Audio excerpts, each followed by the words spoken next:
All right, let's look at function composition and just like a word problem. So this this example or this problem I got from the classwork, and it says suppose you have two things. You have a $10 off coupon, so you're gonna go shopping at Kohl's department store. I like it. So you have a $10 off coupon, and you also have a 30% off coupon. You have two different discounts that you're entitled to.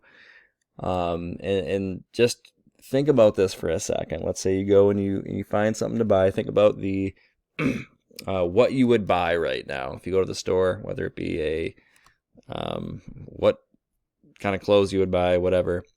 And you go to the cash register, and there's two different options. These two different discounts are going to be applied one after another. Would you want the 30% off to be applied first, and then after that you can take the $10 off, or would you want to take the $10 off and then have the 30% discount be applied? So kind of think about that as we go through this. So part A says write a function f of x to represent your total x dollars of purchases after the 30% off is applied. So let's just say that x here, just to clearly define our variables, x is the total money that you spent. Okay, so if I take f of x to represent what you're going to have after 30% is taken off, right? That would be like saying, f of x is to represent the total dollars after the 30% is taken off. So one way to think about that is, well, I'm going to take x and I'm going to multiply this by the 30% discount, so by 0.3. But that's going to give me what the discount is, right? So if I bought something for $100, I'd multiply it by 0.3, and that would give me 30. But that doesn't mean the thing costs $30. That means the thing costs $70. So what I'd want to do here is, I have basically 0.3x. Let's just write that clearly as, let's just say this is 0.3x. 0.3x. But I'd want to subtract that from the original value, right? Which is just x. So it's really x minus 0.3x, which of course I could subtract that, and it's going to give me 0.7x. 70% of the value is actually going to be left over.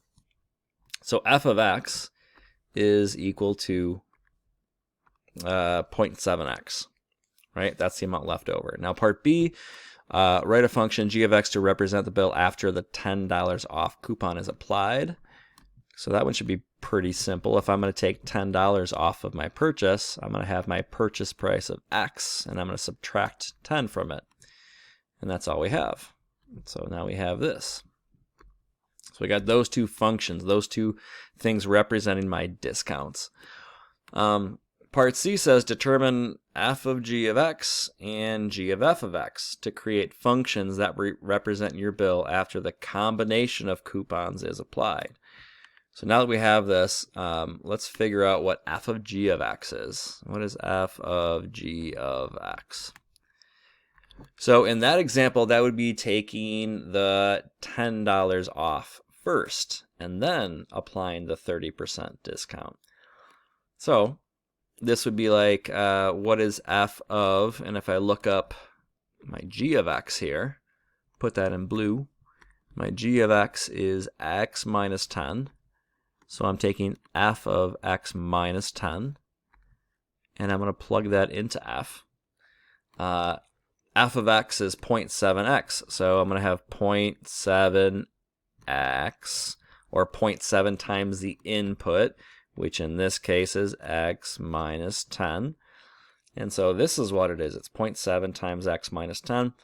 If I want to go ahead and simplify that expression, we certainly could. We can multiply that out to get 0.7x, and that's going to be minus 7. So there is the first one. Right? Now, what if we took f of g of x? Or not f of g of x, that's what we just did. G of f of x. G of f of x. Okay. Well, g of f of x, so now we start with f of x, and f of x is 0.7x, so we would take that, and we would say, what is g of 0.7x? And so g of x is equal to x minus 10, or x minus 10, right? The input minus 10, 0.7x minus 10. And there's really nothing to reduce there at all, right? This is that just is 0.7. Let me write this in green. 0.7x minus 10. So there's my second one, right? So I have two things. Which one am I gonna want first? So you go up to the register. You got your two coupons or discounts. One's 30% off, one's 10%. Which one is the best one to use first, right? So I think that's part D. Part D, use your combination to determine the final cost of a bill that's originally $220. So you might know your answer right away if you just look at these two functions.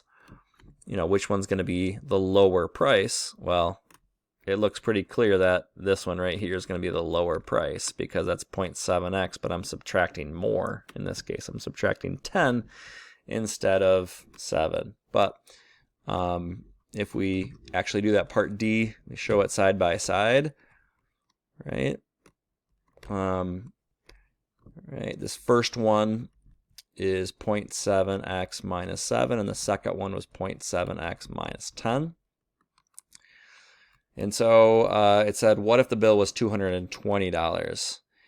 Well, the nice thing, since we already figured out what the simplified version of this function is right here, we have these two things, and now we're going to be asked to plug in 220 into that. If we plug in 220 into this, we can plug in 220 directly into this simplified expression that I have now. I don't have to do the whole composition over again. So if I plug in 220 into this, I get 0.7 times 220 minus 7 is going to equal something. And then down here, I take that rule, which is 0.7, and I'm going to plug in 220 to that and subtract off 10 now. And which one, and what are my answers going to be there? So this first one, 0.7 times 220 is 154. Subtract 7 is 147. And if I subtract 10, well, this one is going to be 144. So which one's cheaper? Clearly this one right here, we're going to save a little bit more on that composition because it's $3 cheaper. Which composition is the better deal? G of f of x is the better deal because you save more money if you take the 30% off first. And that should make sense because if you have a percentage versus a flat amount, right, you'd want to take the percentage off of the largest amount because the $10 off is not going to change. You take $10 off anytime, but if I'm doing a percentage, I'd want to, and it's a discount, I'd want to take the 30% off of the larger number first because that's going to take off the most money, right, first. And so that should make sense just talking it through as well.